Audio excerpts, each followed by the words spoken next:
Holla ballers, what's going on? It's Preacher, and today we're going to look at Blizzard's new solution for providing some sort of interesting power gain going into the final raid, which is Antorus.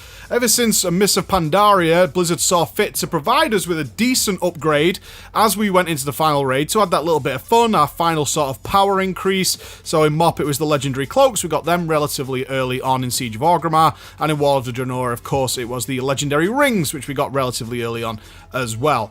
Now, they're not adding any mega legendaries, we've had no big quest lines throughout Legion. This time around, they're going with the Path of the Titans trinkets. And these trinkets are kind of interesting, so it's important you know how they work. You've probably all seen one of the 6 trinkets, which is the legendary version.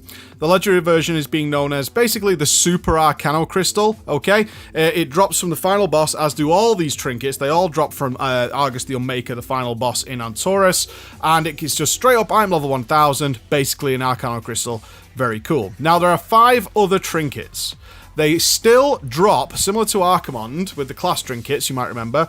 They all drop from Argus the Unmaker. Now, they do not drop in LFR. Okay, these are the epic versions.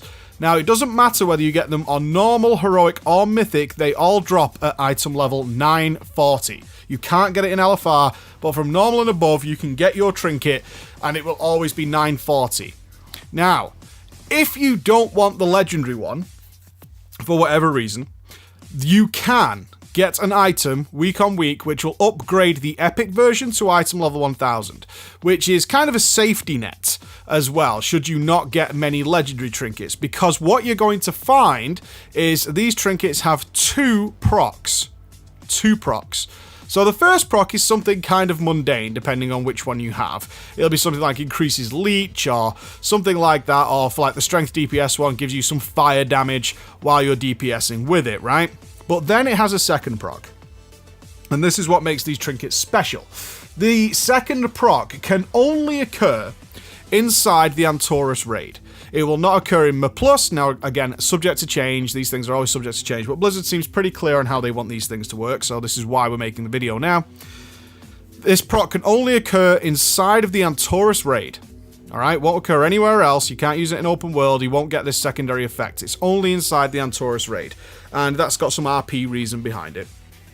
Now, how do you get this proc?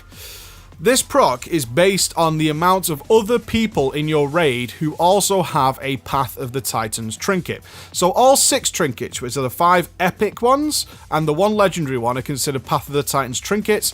The legendary one, by the way, I just want to repeat, is excluded from the 2 legendary limit. So if you have the legendary trinket, you will have 2 of your class legendaries and this trinket. You'll have 3 legendaries equipped. It is separate from that. The Path of the Titans are exclusive from that.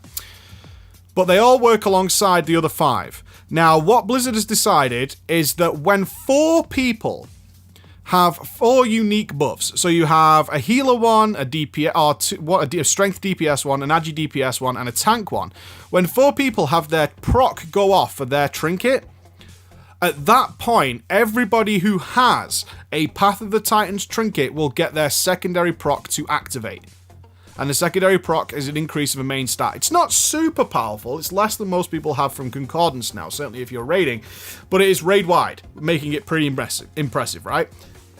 So what you're obviously gathering from this is the more trinkets you have in the raid, the more chance more people will have it procced, therefore the longer and more reliable the buff will be. So this is a steady increasing power over the weeks. That's what you've got to look at it as. Like in the first week, if you don't get yours, you might be a bit salty. But the whole purpose of the Path of the Titans trinkets and the buff that comes with them is the more you get, the more you're clearing, the more you're killing Argus in whatever difficulty, the more trinkets your raid will have, ergo a stronger buff will be up until ultimately, of course, everybody has their trinkets and everybody's getting the buff as much as humanly possible. That's what you're aiming for. Now, I did mention you need 4 unique buffs, and that is correct for the epic versions, alright? You need 4 individual procs up at the same time. Now, they have to be individual procs from what we're seeing. You can't have 2 strength DPS ones, a healer, and a tank.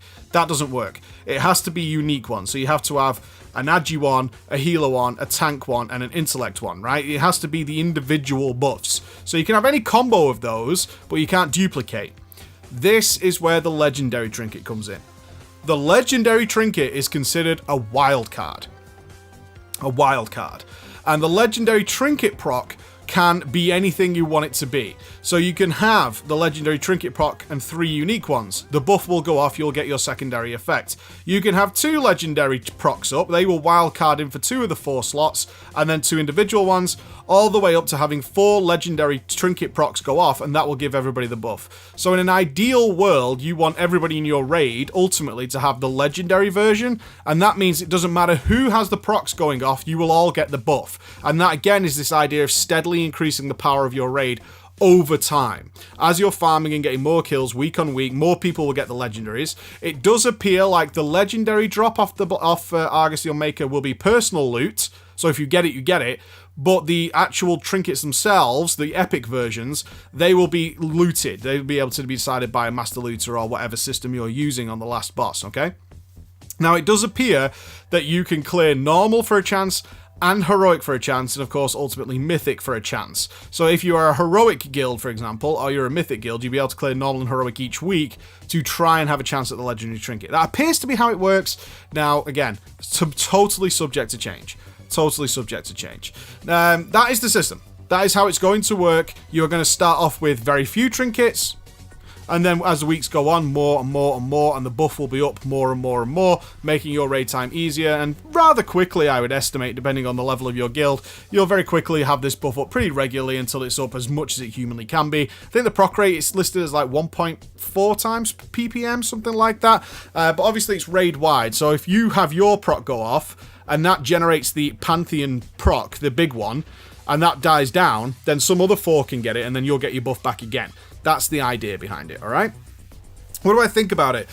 I don't think it's as interesting as, I mean, it's a straight, again, it's a randomness. It's a randomness that will become less random over time, which is nice to see, until it's pretty much a relatively stable buff. It's not as interesting as the legendary cloak or the ring. I think that's fair to say. It's not as it's not going to see the huge benefits of when the ring detonated, or that immense graphic when the, unless it does have a cool graphic, but I don't believe it does.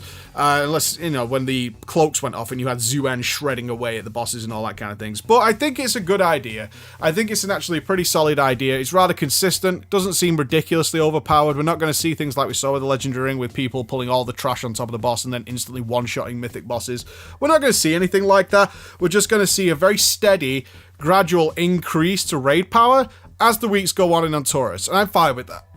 I'm totally fine with that, because even if you have a bad week or whatever, if you're a raid guild, you're likely to be clearing normal mode anyway, so you're still going to be getting these upgrades week on week on week. And of course, if you don't like the legendary version, or you don't want the legendary version for some reason, but you do like your individual one, the epic version, you can build that up. Similarly, if you're not getting very lucky with the legendary drops, you're still increasing the power of the other trinkets by 5 item levels a time, all the way up to item level 1000, and that's how it's going to work. So there you go. Those are the new Antorus Path of the Titans trinkets and how they work.